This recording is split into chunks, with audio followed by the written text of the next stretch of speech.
অত্যন্ত পরিতাপের বিষয়। আজকে ঘোড়াশাল পলাশে যে ঘটনা ঘটেছে তা হৃদয় বিদারক এবং আজকে এই দেশের মানুষ চিন্তা করবে যে আমরা একটি স্বৈরাচারকে বিদায় দিয়েছিলাম কি কারণে।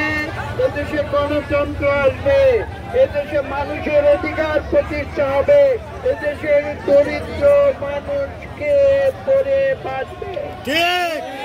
দুঃখের সঙ্গে বলতে হয় আজকে এই সরকারের PIWT এর ভিতরে থাকা আওয়ামী লীগের প্রেতাত্মা আজকে এখানে এসে ঘোড়াশাল পলাশে নিরীহ দরিদ্র মানুষের উপরে জুলুম অত্যাচার করেছে, যেটা স্বৈরাচারী সরকারের কর্মকাণ্ডকে লজ্জা দেয়। আজকে বলতে বাধ্য হচ্ছি এই PIWT বিগত 15 বছর যাবৎ বাংলাদেশের জলাভূমি নদী থেকে হাজার হাজার কোটি টাকার বালু লুটপাট করে দুর্নীতি করেছে এই PIWT। আজকে ঘোড়াশাল পলাশে তারা আইন দেখাতে চায়। কিসের আইন? দরিদ্র মানুষকে শোষণ করে কি কোনো গণতান্ত্রিক দেশের আইন হতে পারে? আজকে এখানে কি করেছে তারা দুর্নীতি করেছে। এটা আজকে স্পষ্ট হয়ে গিয়েছে যে স্বৈরাচারী সরকারের বিদায়ের সঙ্গে সঙ্গে তাদের যে দোষর, তাদের যে প্রেতাত্মা, যারা দুর্নীতির মাধ্যমে মানুষের কাছ থেকে ঘুষ খেয়ে যারা দুর্নীতি করেছে, অন্যায় করেছে, আইনের বিরুদ্ধে কাজ করেছে, তারা আজকে ঘোড়াশাল পলাশিয়েছে।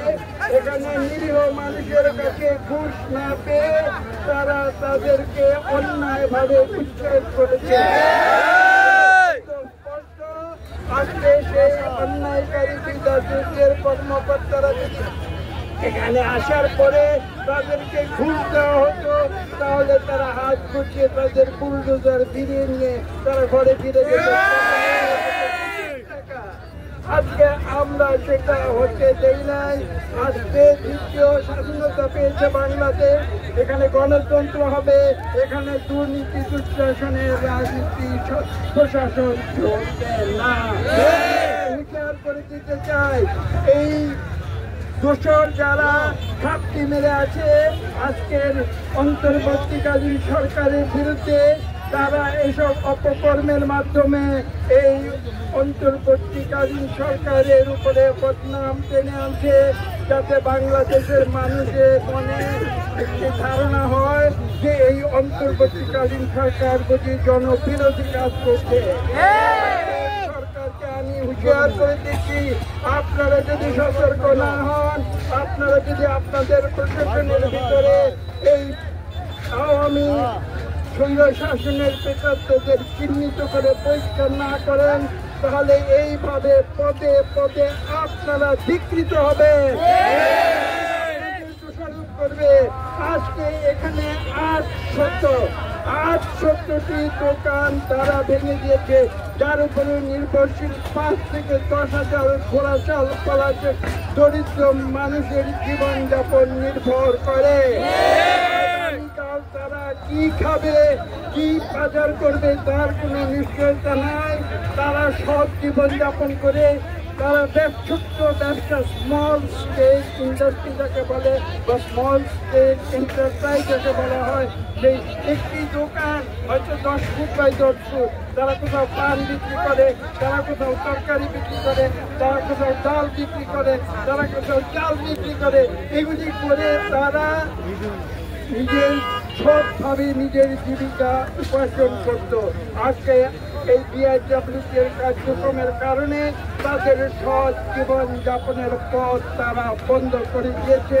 এটা কোনো গণতান্ত্রিক দেশের আইন হতে পারে না। আজকে আমি এর তীব্র প্রতিবাদ জানাচ্ছি। এই ব্যবস্থা নিতে এখানকার জেলা প্রশাসন এবং এখানে যে উপজেলা প্রশাসন, এই উভয় প্রশাসনকে বাইপাস করে ঢাকা থেকে দুর্নীতিবাজ কর্মকর্তারা এসে এখানে এই অপকর্ম সেরে গিয়েছে, যাতে এই তত্ত্বাবধায়ক অন্তর্বর্তীকালীন সরকারের বদনাম হয়। এটা কোনো সরল বিশ্বাসের কাজ নয়। আজকে তারা আইন দেখাতে এসেছে। আমি প্রশ্ন করছি, বিগত 15 বছরের স্বৈরাচারী আওয়ামী সরকার আমাদের এই আইন কোথায় ছিল? তারা তখন কেন আইন দেখায় নাই? এই সরকারের প্রতি প্রতি করতে চায়। এখানে আরো বলা প্রয়োজন। আজকে এই বিআইডব্লিউটি এখানে যেটা করেছে, সেটা এই দেশের মানুষ কখনো গ্রহণ করবে না। আমি স্পষ্ট ভাষায় বলে দিতে চাই, আজকে এখানে যারা ক্ষতিগ্রস্ত হয়েছে প্রত্যেকটি মানুষকে এই সরকারকে ক্ষতিপূরণ দিতে হবে, তাদের দোকানপাট পুনর্নির্মাণ করে দিতে হবে, যারা সৎভাবে জীবনযাপন করতে চায়, জীবনযাপন করতে পারে, সেই ব্যবস্থা এই সরকারকে করে দিতে হবে। এখানে বলা প্রয়োজন আজকে বিআইডব্লিউটি এখানে আইন দেখাতে এসেছে, তার উপরে আইন দেখাতে এসেছে। দরিদ্র কতগুলি দোকানপাট ভেঙে তারা আইন দেখাতে এসেছে। আমি এখানে টেলিভিশন ক্যামেরাকে অনুরোধ করবো, এই ধ্বংসপ্রাপ্ত বাজার, সেই বাজারটি বিগত 25 বছর যাবৎ এখানে আছে। আপনারা তার